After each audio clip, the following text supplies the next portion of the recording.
The Burnie New Year's Eve Carnival is one of Australia's most prestigious events and was first held in South Burnie Ground on New Year's Day in 1887, before moving to West Park in 1915. The carnival attracts athletes from across Australia and the world who compete in running, cycling and woodchopping. The event is held on New Year's Eve, making it a great way to see out the year. Gerald Youles, welcome to Tasmania. How is it to be here? Oh, look, what a pleasure to be in Tasmania. Beautiful weather. We've got beautiful wood to cut and beautiful competition, so I'm enthralled to be here, mate. What's your history in Tasmania and how many times you've been down, and what's your highlights and memories? Yeah, I've been down to Tasmania about 10, 11 times competing now. I've been coming here since 2011. Christmas was the first time I attended Burnie. There's always a menagerie of different carnivals that you can go to, and it's always big competition. There's been a lot of big events over the years, world titles and state titles and whatnot down here, and there's always a great amount of cutters that come over, especially around that period, and usually international fellas as well. So what better competition to test yourself at, you know? On the count of three, Axeman ready, set, go. 1, 2, 3. And away they go here, another 325mm Tasmanian Championship, the Henry Monday Memorial. Already a bit of bad luck there for Brad Meyer. The board's popped out, so that's going to make it a bit harder for him. Looking down the line here now, it's a good little race here. Daniel Gurr just doing it beautifully at the moment. He's first up there. See how they spring up there. Beautiful long hit up on top there. Not very far away from his dad, Matthew. Then we've got Campbell Newman up there as well. Campbell from Queensland. Then we've got Blake Meyer. He's up there. It won't be long. We get Brad Meyer and Josh Bakes will be up there. But at the moment, Daniel Gurr doing it very, very nicely. Looking down the line here now. It won't be long. We're looking for somebody to come down. Campbell Newman after third spot. Here comes Blake Meyer coming down. But it looks like Daniel Gurr going beautifully at the moment. His father, Matthew, still up there. They're coming down there now, ladies and gentlemen. They won't be long. They'll be going up that second side.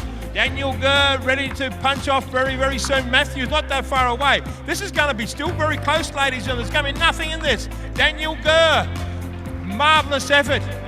And why would someone take up a unique sport like this? Pretty much just because my dad does it. Unfortunately, I'm not exactly built for wood chopping, but the tree seems to be suited to my build. Luckily, the tree felling event exists, and I've sort of pursued that. My dad was always good at that, so yeah, I followed in his footsteps and here I am.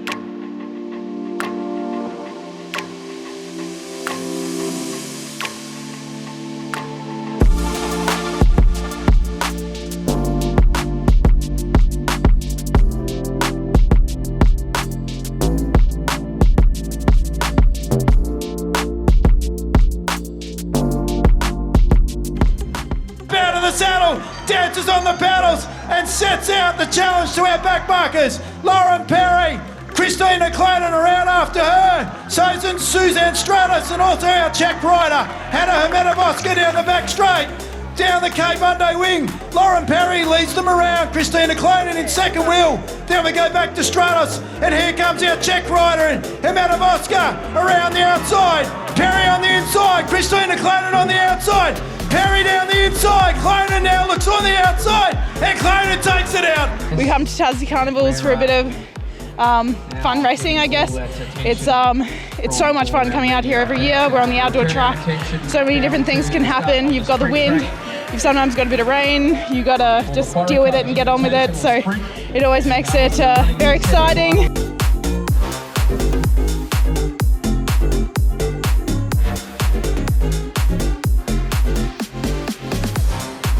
Two laps to go at Efting. He won the Hobart wheelrace. That's him in the orange colours. On his wheel is young Graham Frisley, the 21-year-old from the Brunswick Club on the mainland. Then further back to Josh Duffy. Both these boys won a bronze medal over there at the Commonwealth Game. They get the bell. Look at Dylan Dalton Stretton. Stretton's there in fourth wheel. He finished third last year than Stretton. He's on his home track. I tell you what, he could be a chance for a place. Here they come to the clock. It's going to be the back markers into it. Oh, Duffy can't go. But Graham Frizzley, he's gone for her. Look at Dalton Stratton. Dalton Stratton. He's out after Graham Frizzley. And then I'll show them a Malaysian rider. But Graham Frizzley will come down and take it out from the youngster there. In number 17, the boy from Malaysia. What a ride here from him.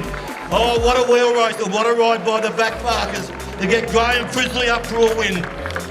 The 21-year-old from Victoria is tugging out. Few moments' time, they'll walk their blocks in the Stubbs Construction Women's Burnie Gift. It's the youngster on Albajar that's going to lead this field to the early stages. Giselle Carter, the young Queenslander, trying to get to her. Here comes Chelsea Scully ripping through the field, and the back markers are starting to come. Torri Lewis is getting up to them. Chelsea Scully out. Torri Lewis wins from scratch. What a superstar she is. Torri Lewis wins the Burnie Gift from scratch. Amazing performance. The front markers gave her every bit of competition right to the last 5 metres, but it's Torri Lewis, the superstar. Away is Maynard, and he's up into his running nice and early. Here comes the pink of Oliver Elric. Moving through the field now is Jesse McKenna, the Victorian. Despard's trying to get onto him. Hale and Lewis. It's McKenna hits the front. They hit the line together. Whoa, was it Maynard? Was it Murphy? And we just wait. There's no pressure, of course. The photo finish is working beautifully. And such is the tension of a major gift final. Sometimes you see it all. Jesse McKenna's been given the win. 12.18 the winning time. Aidan Murphy 12.20 into second. I'm absolutely ecstatic right now. Absolutely over the moon. This race means so much to me. It has a really special place in my heart. It's the best thing I've done in my career so far.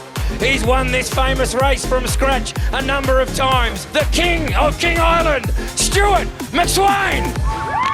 And the field is away in the Gatorade Open Mile, and the crowd see these superstars for the first time in Ollie Hoare and Stuart McSwain as they get things underway. The first couple of runners that we see go past us will be Darcy Miller, who's gone through with 3 laps to go. The junior, Ashley Philberg, Lily Overton, Abby Butler, the steeplechase champion, goes through with 3 laps to run. The youngster Josh Phoebe.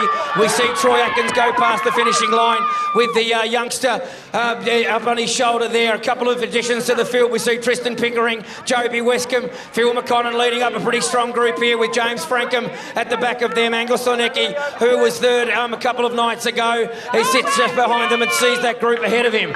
Dougie Hammerlock leads up the next group with 3 laps to go, and we start to see the back markers now. The black runner coming through now, that is of course Luke Shaw, the Sam Clifford in the greys going with him. James Hansen now looking at them too, trying to get the contact with 3 laps to go, and our 2 superstars have gone through around about 58 seconds for the first lap, so they are absolutely motoring, these 2 superstars of middle distance. We go back to the front. We see the Burnie youngster in Ashley Philberg, number 14 lead.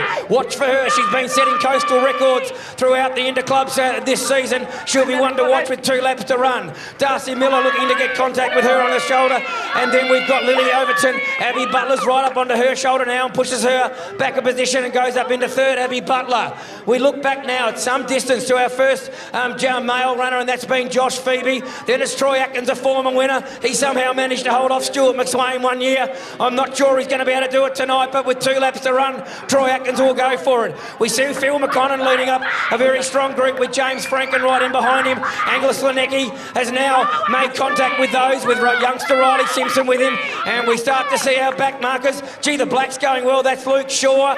And we see our back markers, Ollie Hoare and Stuart McSwain, go through. The clock's ticking off at about 2 minutes. A little bit of a slower second lap. What can these 2 do? They're right on each other's heels. They have to keep on passing runners. We know that, and they're doing it pretty fast at the moment, but we've got a lap and a half to go in the Burnie Mile. Gee, it looks like a massive task, doesn't it, ladies and gentlemen? Have a look at them over in the back straight. Have a look at our leaders go past the point.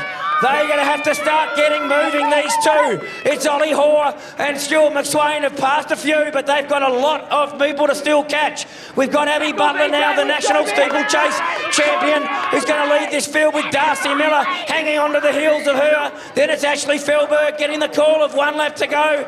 Lily Overton goes through with 400 to run. Here comes Troy Atkins with Josh Phoebe right behind him. Phil McConnell's leading up, Angus Lenicky, James Frankham, Riley Simpson's right there. Max Green's on the back of them. He's strong enough if he's fast enough in the last lap. Here comes Hanson. Stewie McSwain's gone past Ollie Hoare, and he's going for one more win at Burnie with 1 lap to run.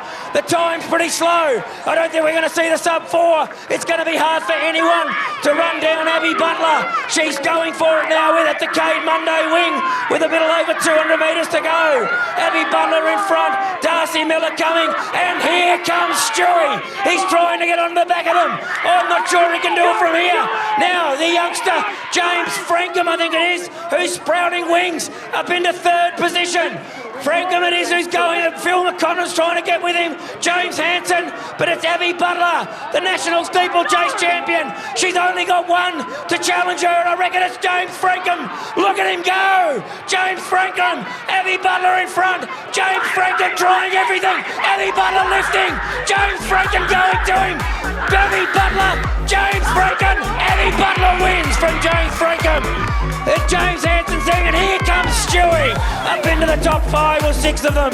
He couldn't get to them tonight. It's a 3:58 winning time for Abby Butler, 3:58.2. The winner of the 2022 Gatorade Open Mile. Yeah, obviously amazing race by Abby. I was lucky enough to be right near her when I started in. She looked confident.